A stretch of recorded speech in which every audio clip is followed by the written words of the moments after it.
Hello everyone, and my name is Colleen. I am so pleased that you're here on our channel today, Our Silver Moments, and I hope that you enjoy this recipe that I'm going to make for you today. It's one that I came across recently. We've tried it, we've tweaked it, we've made it our own, and I'm excited to share it with you today. So please let me gather up the ingredients, and I will be back right after this.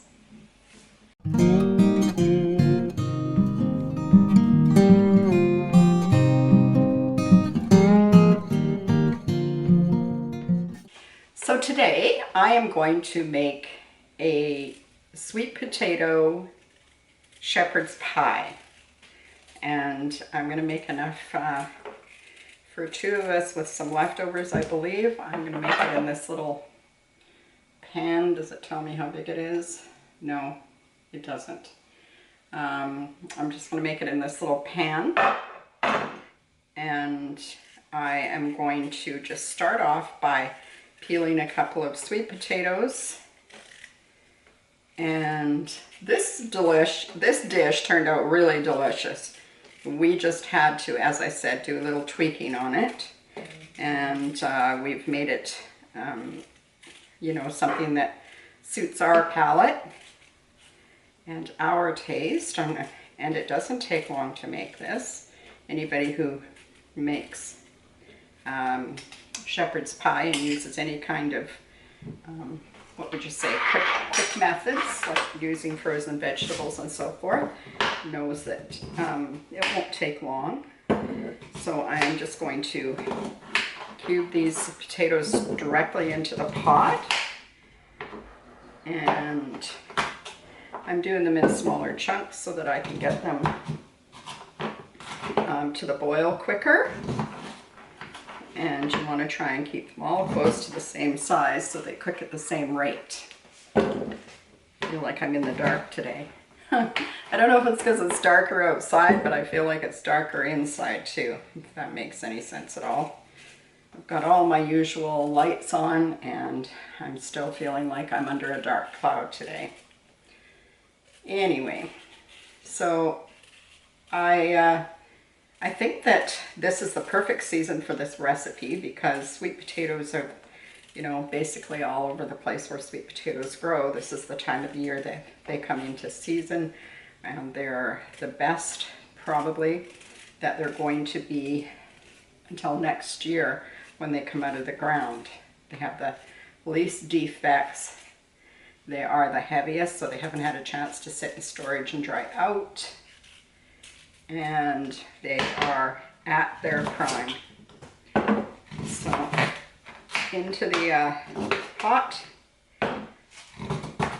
These just require a bit of butter, Italian seasoning, and a good mash when they come out, and they take the place of your regular potatoes in your dish. And I am going to just show you a little twist that we did when I get to that part. Now I'm going to rinse these potatoes. I'm going to salt them and get them on the stove to boil, and then I'll be on to the next step. Now we're just going to get on to the meat base for this, and I'm using, this is just under a pound of hamburger. It's lean ground, and I've put about a tablespoon of oil into my little frying pan, and I'm just going to crumble the hamburger into that, and then I'm going to get it on the stove so these two things can be going at the same time. And I will get this working. And while I'm over there, I am going to turn my oven on to 375 degrees so that we can get this dish underway once everything comes together. So I'm going to wash my hands and then head over there. Now, while that gets started there, I'm going to chop 2 large cloves of garlic. Here I've got 1 large one and 2 medium-sized or small ones, so I'm going to use them all. And I quite honestly use garlic in almost every dish I make, either as a powder or as a salt, rarely, but sometimes. But definitely fresh. If you are not a fan of garlic, of course you can leave it out. There are definitely people who would be allergic to it too, so they wouldn't be able to use it. But definitely, if you don't care for what it brings to the dish, then by all means leave it out. I might be inclined to add a little more onion if that's the case, or something along that line. But I have that. I have a half a cup of frozen chopped onion that I'm going to add to that as well. And so I'm going to set this aside, and all ready. Now we just need to get the meat cooking and the potatoes boiling, and we'll be able to get this dish wrapped up pretty quickly.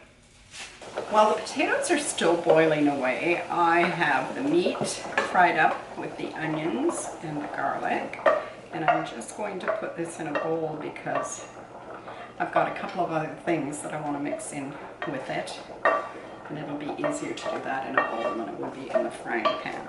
So I'll stick that away because I don't need it any longer. Now we're going to add some spices to this. I am going to add a tablespoon. It sounds like a lot, but I feel like you really need it. A tablespoon of Italian seasoning. Now, of course, you could use whatever flavors, but it seems like the Italian seasoning goes really well with the sweet potatoes and with the hamburger. So that's why I do that. I have no thyme at the moment. I've just ground thyme. And so I am going to use, what have I got here? I got a quarter of a teaspoon. So there's a half a teaspoon of ground thyme.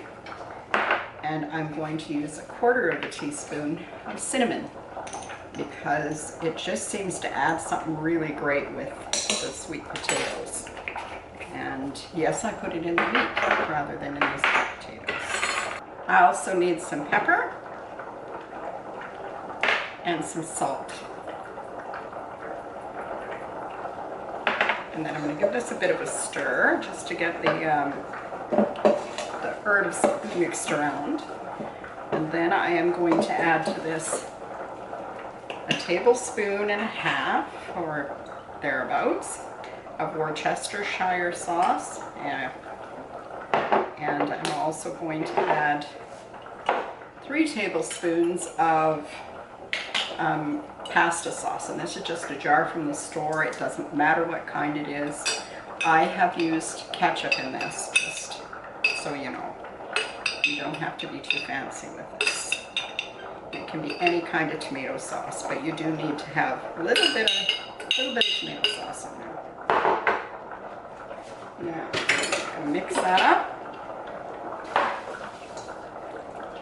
And, you know, having a shepherd's pie is a great way to use up leftovers, and you are not necessarily inventing a new dish, but sometimes just presenting it in a different way makes it feel like a new dish. So the meat could be fresh, the meat mixture could be fresh, something you've just cooked up today, and I'm just spreading this in the bottom of the pan, the noisy little pan that I should put something under so it doesn't irritate everybody. And then you could use leftover vegetables in it too from the night before, depending on what they are. I went into my freezer looking for some vegetables, and I found this vegetable mix for soup. So there will be no peas in this shepherd pie.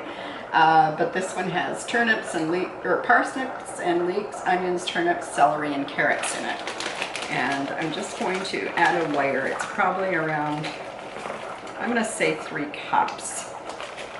I think. I'm guessing.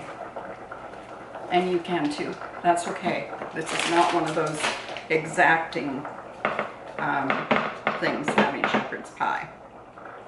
Now, I am going to season this layer as well, just lightly, but each layer that goes in should be seasoned as we go along, because there's nothing worse than finding one bland layer inside an otherwise delicious dish. So make sure that you're seasoning as you go along.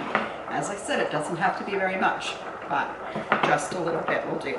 You can probably hear those potatoes boiling away in the background. So I'm going to get them drained, get them mashed, and we'll go back to business. Now, I'm just going to mash these up. They're quite soft. So we'll just mash these potatoes. It's amazing how just changing up the potato in this dish can make it something completely different than we're used to eating. And the rest of it is very similar, very, very similar to what we're used to eating for shepherd's pie, or cottage pie, I guess would be a more correct term, because shepherd's pie, it seems to me it needs to have, well, I'm not sure. Is it lamb? And yes, and lamb isn't something that I cook with, and neither my husband or I have a really good memory of eating lamb, so it's not something I cook with. To this, I did salt the pot, so I'm just going to add a little bit of pepper to this, and I'm also going to add a half a teaspoon of the Italian seasoning, and this just helps to carry it through the dish. And finish mixing it up. I added about a tablespoon and a half of butter in there. And sorry about the noise. Real life. And here I have a spoon. I'm just going to turn this way. And I'm just going to start to dollop these potatoes on top of our previous mixture, and whoop, getting them everywhere. This is, as I said previously, this is a wonderful dish for fall. And this would be a great dish to make up right after the holidays, so that you could use up the leftover mashed potatoes. Or sometimes you have somebody who brings along a sweet potato casserole. If it doesn't get all used up, this would be ideal for that, because you can use the sweet potatoes as the topping on this dish. So why not? You could definitely cook the sweet potatoes the day in advance and have them ready sitting in the fridge to do this dish. Now, you can, if you choose, there's my oven up to temperature, you can, if you choose, add a little bit of cheddar cheese to the top, and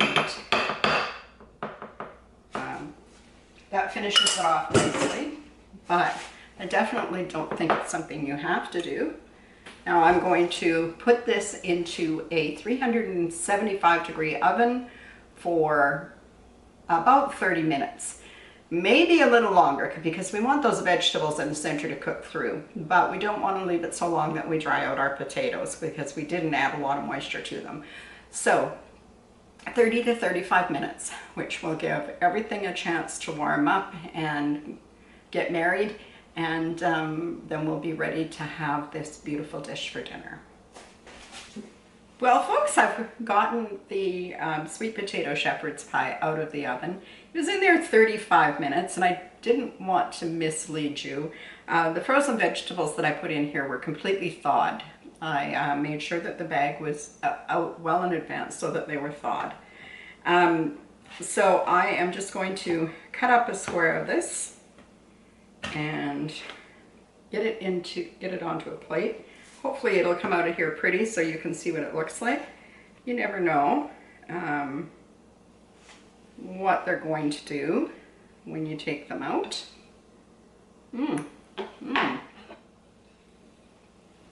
but this is what it looks like. It's extremely tasty, and this is what's for dinner tonight at our house. I hope that you've enjoyed this video, and that if you have, you will consider trying this recipe, because I don't think you'll be disappointed at all. If you enjoy sweet potatoes, this is an awesome recipe. Please give this video a thumbs up and a like, and comment below. Let me know whether or not you've ever made this particular dish. And if you haven't subscribed to the channel, please do that. Subscribe and make sure you hit that little bell so you get notified when the videos come out. Mostly they come out once a week, but sometimes I have an extra bit of time and I'll put out a second video in the week. Mostly on Tuesdays. So anyway, folks, I hope that you've enjoyed today. I have, and I'm looking forward to this dinner tonight and seeing you again real soon. Take care, everybody. Bye-bye.